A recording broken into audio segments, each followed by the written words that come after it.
पुढची बातमी पाहूया। दुर्गाडी किल्ल्यासंदर्भामध्ये न्यायालयानं महत्त्वपूर्ण निकाल दिलेला आहे। दुर्गाडी किल्ल्यासंदर्भात कल्याण न्यायालयानं निकाल दिला।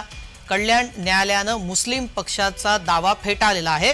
दुर्गाडी किल्ला मुस्लिम पक्षाच्या ताब्यात देण्याची मागणी होती आणि ही मागणी फेटाळलेली आहे। किल्ला मुस्लिम पक्षाला ताब्यात देण्याची मागणी न्यायालयाकडून फेटाळण्यात आली आहे।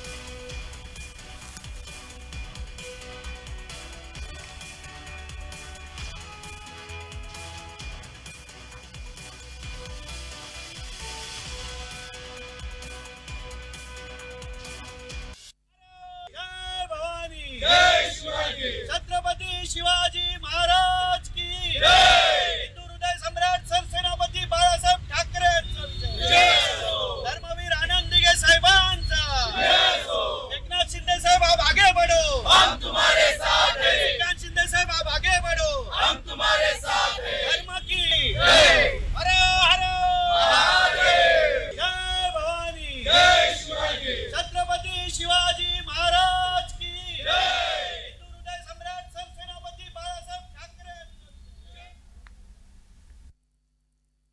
50 वर्ष दुर्गाडी किल्ल्याचा जो दावा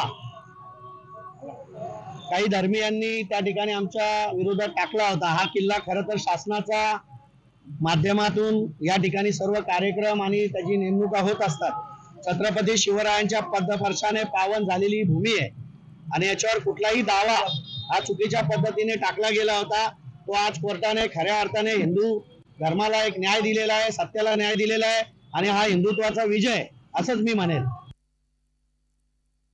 गेले 48 वर्ष हा निर्णय प्रलंबित होता। या अगोदरच महाराष्ट्र शासनाने असं घोषित केलं होतं, जिल्हाधिकाऱ्यांनी घोषित केलं होतं की दुर्गाडी किल्ला हे यावरती हे मंदिरच आहे। म्हणून या सगळ्या गोष्टीला आता पूर्णविराम मिळालेला आहे।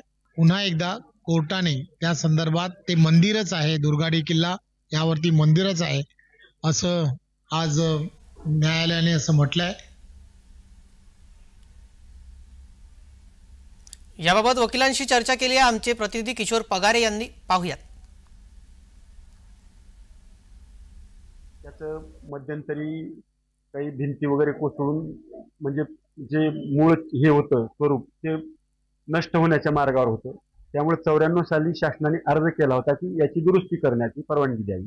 त्या अनुषंगाने कोर्टाने सुद्धा परमिशन दिली होती आणि त्या अनुषंगाने दुरुस्ती केलेली होती।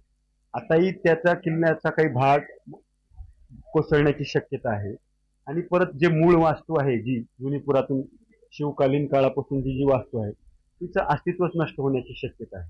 त्यामुळे ते वास्तूचं जे अस्तित्व आहे ते परत पूर्ववत करणं आणि ती वास्तू पुरातत्व वास्तू म्हणून जपणं हा शासनाचा मूळ उद्देश आहे त्याच्यामध्ये।